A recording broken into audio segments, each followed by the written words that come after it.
Wings win last night in overtime. Dylan Larkin with both goals in the 2-1 win. Michigan State over Purdue 76-74. Tonight, Michigan is at Illinois, and the Pistons will be hosting the Cleveland Cavaliers. Donovan Mitchell already out with a groin injury, and James Harden, we're still waiting to find out if he's going to play or not. Yes. Anyway, the combine going on in Indianapolis right now. All the teams, coaches, and front offices are there. Did you end up watching any of it? No, I read a little bit about it, saw some highlights. And did you see they showed Aaron Glenn live? He was falling asleep. That's where, and so this is the same guy who came out and said Aaron Glenn, who we like and love around here, but said that play calling is his superpower. He said that earlier this week. Right. I guess combines aren't. No, but I mean, there's been times recently where I think it was the Rams coaching staff, either last year or the year before, didn't even attend the combine. Sean McVay didn't. Yeah. This is where, like, when we're talking about the importance of it, there are certain things that you can pick up, but for the most part, coaches are going to watch film. Yes, it's for the general managers and the scouts to.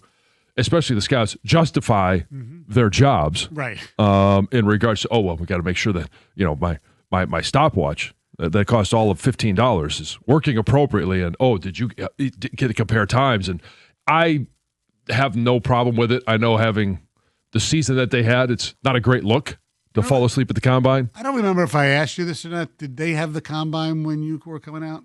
Yeah, this combine's not a new thing. All right, but it's a new. Huge. So you talked about Mike event. Mamula. Mike Mamula was drafted before you, a decade before me, at least. Okay. So yeah. Okay. So tell me Tony about Mandrich. Remember when he was like that again? I was in middle school. Okay. All right. So yes, but I was, and it was still in Indianapolis. What was your combine experience like? Well, it was at the RCA Dome, which no longer exists. Right. And it was eye-opening in regards to how much of a business it is. Like, there's certain things at the beginning of your career, like you come out of college and you've got this mentality like, yeah, it's all for the team, and like what college football and college sports used to be. And then when you get there, it's it's a meat market. Right. There's no question about it. And when you go through it used to be a lot of the flexibility things, like you were in your short shorts. And you see the picture of Tom Brady that's very infamous, right? Where he's in Johnny Gray's and just standing in front of you, take a picture. Well, you are down to your short shorts when they weigh you, they measure your wingspan, all that stuff, and you're standing in a line of, your group. Now it's only like 20 guys. Our groups, because it wasn't broadcast at that time, we had groups of like 50 people, and we're standing there all in our short shorts, like we're standing in a locker room, and just hey.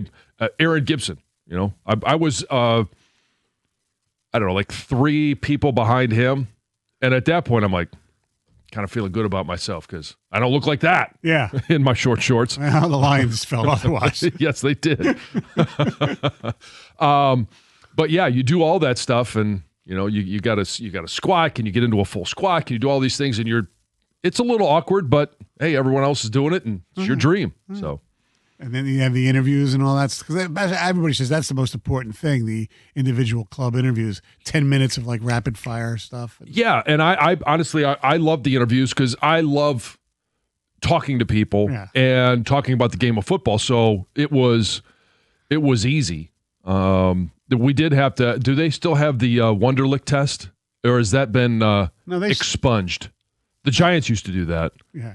Yeah. And that was the only thing that I didn't like. And they also had some questionnaire that was like 150 questions long, some personality test. And I'm like, this is BS. Well, anyway, the draft itself, which will be in Pittsburgh in late April. We have the combine going on now. Free agency begins, next week, I believe.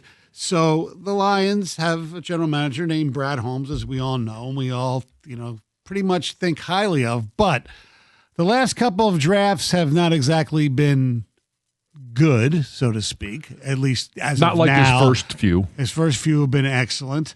So the question we have, and, some of that is not just the drafting, it's free agency, it's, trade acquisitions. What kind of faith do you have in Brad Holmes as a Lion fan? And what's your confidence level on a scale of 1 to 5? Our telephone number is 248-539-9797. Okay, 1 to 5. Yeah. Where are you at? Well, 5 being the best, is that what we're saying? Yes. I am 3.8. Okay. Or if you want to just round it off, it's 4. I thought 1 is an option, 2, 3, 4, and 5 are the options. We're not going decimal points. We're not going 08. It's certainly not a 5. It's certainly not a 1. Yeah. I'm going to give him a 4 because I still think I trust him that he's smart enough to realize the mistakes he made from the last couple of drafts and the lack of urgency. And I think he's been told, who knows, by his superiors, let's keep this thing going, but not the same way. So I'm going to say 4. Okay, same here, and I'm at a 4.0. And it's, to me, I just need to see that he can learn from mistakes. And it's like, this is his first GM job. I didn't expect him to be as good at the draft as he was, even though when coming from LA, like that was his thing. It was the head of college scouting. Yeah. Talk for a second. I got to sneeze. Oh, yes. He worked for Les Snead. Les Sneeze. Excuse me. Sorry. Kind of felt that one coming. But I want to know that he can learn from his mistakes. He came out of the gates fast, was really good at the draft, and now you saw that as they were building up the talent level, you could accept early on, like in when they took Hendon Hooker, like a developmental guy, 3rd, 4th, 5th round.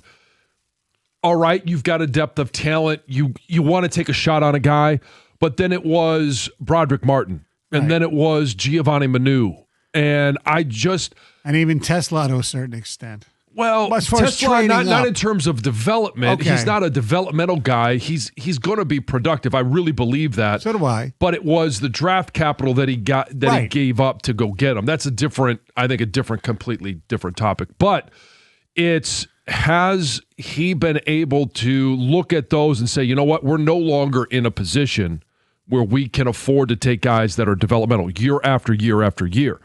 Also want to know, it's not just the draft where you acquire players. It has to be trades. And we did see it with Zadarius Smith at a trade deadline, but I want to see a more aggressive nature in free agency, and I want to see a more aggressive nature in acquiring players through trade. 248-539-9797 on your scale. Where do you have your faith in Brad Holmes from a 1 to a 5? No decimal points, please. 97, 1.